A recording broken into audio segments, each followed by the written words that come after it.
At least, yeah, okay, it's interesting. I didn't specifically ask. Next time I meet, deans of the ICT faculties in the universities, I'll ask them that, whether we LSI, which is something I assume would be part and parcel of the curriculum, but it's not. Pretty scary then. But just moving on to the fact that I think, okay, you've got a conference too. Cut this short, yeah, because you can read the article, right, for the coming week to see what else she has said about it.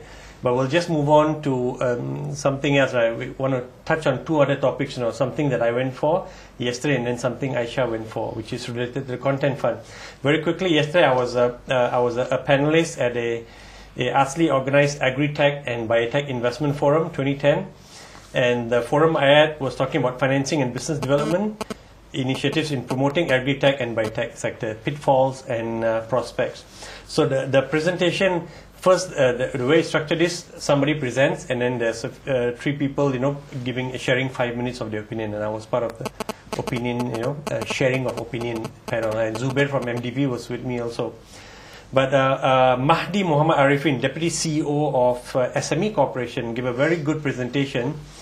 And one slide that he shared, which I thought was quite interesting, was, and actually the source is Biotech Corp, and it's in the facts and figures for the biotech industry in Malaysia, updated December last year, that all in there are a total of, there's 4.8 billion ringgit in funds allocated for the biotech sector. Oh yeah, they've been here. And the amount utilized so far is 1.75 billion. So there's money around, from the pre-seed stage, seed and startup, early, and to all stages, which is MTDC specifically, and also the BioNexus Partner Program, where you get 2.5 million if you're a BioNexus status company. So and he was making the point that there are a lot of funds out there for companies. They just need to go out there and be persistent and convince the people who hold the funds that they will have good value for money if they give the funds to this company.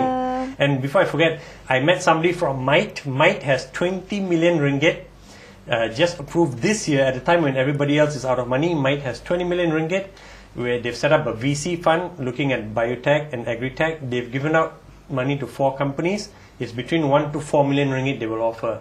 So head on over to the MIT website. If you know somebody at MIT, give them a call. And go and apply for that money because it's there. Right now, it's hot. It's not cool money. It's hot money. Hot money normally means it's bad, right? No, this hot means it's fresh. It's there for you.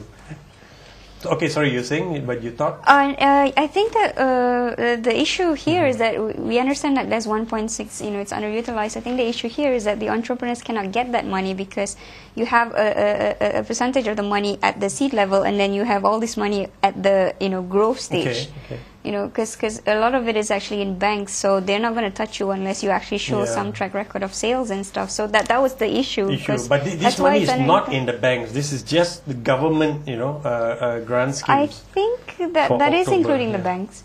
No, this is pre-seed, mostly. SME. Oh, sorry, you're right. There is the SME bank and Agro Bank, which has 1 billion ringgit allocated, but they've already given out 670 million. So the bank, at least from the banking part, they've given out almost 70% of their funds, which is pretty spectacular. But anyway, that's the thing there. Hot news. You've got money in mind. You're gonna go grab it. It was a pretty good presentation. Probably, if anybody's interested, just shoot us an email and we'll send you the presentation by the Deputy CEO of SME Corp. But let's just move on, Aisha, to more money. More money and Bank Simpanan National, right? Yeah. Custodians of 200 million ringgit in content space. There was an industry dialogue yesterday 1 for minute, Aisha, creative content. Yeah, and the 200 million ringgit man from BSN, he gave his talk, and which naturally had the most questions from the audience. So it's how it's structured is that you can get between 50,000 to 5 million. 5 million per project, okay. But right now he says that apparently because their rates are really low, it's a soft loan, it's fully a soft loan, so it's 2% per annum during the grace period, which during the grace period meaning when you're doing production you only pay the interest rate, not the principal, and so after the grace period when you actually start making money, then it's 4% per annum interest, and you start paying your principal back.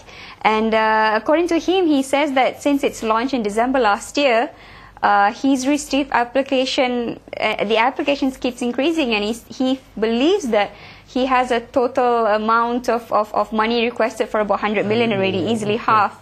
So it's fast running out too. It's hot money, and a lot of people ask questions, and I know it's pretty dry in the industry. So yeah. It's hot money, but it's much needed money. Not a grant. Okay, I it's still good enough. I think. Yeah. I think. Okay. Yeah. Yeah, if you have access to that, why not? Yeah. Okay, great.